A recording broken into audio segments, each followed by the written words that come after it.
ನಮಸ್ಕಾರ ನಮ್ಮ ಎಲ್ಲ ಮಂದಿಗೆ. ಏನು ಸಮಾಚಾರ ಅಂದರೆ ಇವತ್ತು ಮ್ಯಾಟರ್ ಸಖತ್ ಜೋರಾಗಿದೆ.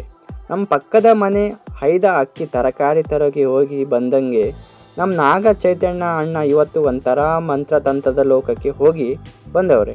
ಅದೇ ಆ ಹೊಸ ಸಿನಿಮಾ ಋಷಕರ್ಮ. ಇದರ ಗ್ಲಿಮ್ಸ್ ನೋಡಿದರೆ ಸಾಕು ನನ್ನ ಮಗಂದು ಮೈಯೆಲ್ಲ ಜುಮ್ ಅನಿಸುತ್ತೆ.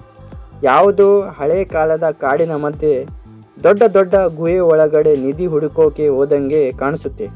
ಆ ಸೌಂಡು, ಆ ಮ್ಯೂಸಿಕ್ಕು, ಅಬ್ಬಬ್ಬ, ನನ್ನ ಕಿವಿ ಒಳಗಡೆ ಇನ್ನೂ ಆ ಮ್ಯೂಸಿಕ್ ಗುಹೆ ಅಂತಿದೆ. ನೋಡಿ ಜನಗಳೇ, ಇದನ್ನು ಮಾಡಿರೋದು ಯಾರು ಗೊತ್ತಾ? ಆ ವಿರೂಪಾಕ್ಷ ಅಂತ ಒಂದು ಪಿಕ್ಚರ್ ಬಂದಿದ್ದಂತಲ್ಲ, ಆ ಭಯಾನಕ ಸಿನಿಮಾ ಮಾಡಿದ್ರಲ್ಲ ಕಾರ್ತಿಕ್ ದಂಡು ಅಂತ, ಅವರೇ ಇದರ ಡೈರೆಕ್ಟರ್. ಅವರೇ ಏನೋ ಒಂದು ಪ್ಲ್ಯಾನ್ ಮಾಡಿ ಅವರೇ ಕಣ್ರಿ. ಈ ಗ್ಲಿಮ್ಸ್ನಲ್ಲಿ ನಮ್ಮ ನಾಗ ಚೈತನ್ಯ ಅಣ್ಣ ಅರ್ಜುನ್ ಅಂತಾರೋ ಇನ್ಯಾರೋ ಗೊತ್ತಿಲ್ಲ, ಆದರೆ ಕೈಯಲ್ಲಿ ಆಯುಧ ಹಿಡಿದು ಆ ಕತ್ತಳೆ ಕೋಣೆಯಲ್ಲಿ ಯಾವುದೇ ಮಾಯಾಶಕ್ತಿಗಳನ್ನು ಎದುರಿಸೋಕೆ ನಿಂತವ್ರೆ. ಹಳ್ಳಿ ಕಡೆ ಹೇಳ್ತಾರಲ್ಲ, ಮಣ್ಣು ಆಗಿಯೋಕೆ ಹೋದರೆ ಮಂತ್ರವಾದಿ ಸಿಕ್ಕಂಗೆ ಅಂತ, ಹಂಗೆ ಈ ಕತೆ ಇರ್ಬೋದು ಅನಿಸುತ್ತೆ.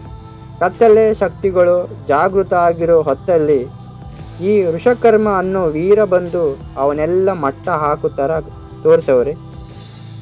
ಆ ದೃಶ್ಯಗಳನ್ನು ನೋಡಿದರೆ ಮಾತ್ರ ಹಾಲಿವುಡ್ ರೇಂಜ್ಗೆ ಐತೆ ನಮ್ಮ ಸಿನಿಮಾ. ಇನ್ನು ಆ ವಿಲನ್ ಇದ್ದಾನಲ್ಲ, ಅವನನ್ನು ನೋಡಿದರೆ ನನಗಂತೂ ಒಂಥರ ನಗುನು ಬರುತ್ತೆ, ಆದರೆ ಒಳಗೊಳಗೆ ಭಯಾನೂ ಆಗುತ್ತೆ. ಸ್ಪರ್ಶ ಶ್ರೀವಾಸ್ತವ ಅಂತ ಅವನ ಹೆಸರು.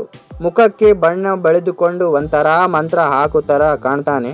ಅವನ ಎದುರು ನಮ್ಮ ಚೈತನ್ಯ ಅಣ್ಣ ಸೇಡು ಹೊಡೆದು ನಿಂತಿರೋದು ನೋಡಿದರೆ ಥಿಯೇಟರ್ನಲ್ಲಿ ಸಿಳ್ಳೆ ಚಪ್ಪಾಳೆ ಗ್ಯಾರಂಟಿ.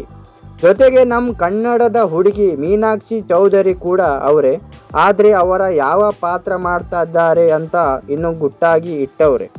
ಜಯರಾಮ್ ಅಂತ ದೊಡ್ಡ ನಟರು ಪ್ರೊಫೆಸರ್ ಥರ ಕಾಣಿಸ್ತಾರೆ. ಎಲ್ಲರೂ ಸೇರಿ ಈ ಬಾರಿ ಏನೋ ದೊಡ್ಡ ಮ್ಯಾಜಿಕ್ ಮಾಡೋ ಥರನೇ ಕಾಣಿಸ್ತಿದೆ. ಕೊನೆಯದಾಗಿ ಹೇಳಬೇಕಂದ್ರೆ ಈ ಋಷಕರ್ಮ ಗ್ಲಿಮ್ಸ್ ಮಾತ್ರ ಫುಲ್ ಪೈಸಾ ವಸೂಲ್. ನನಗಂತೂ ಆ ಮ್ಯೂಸಿಕ್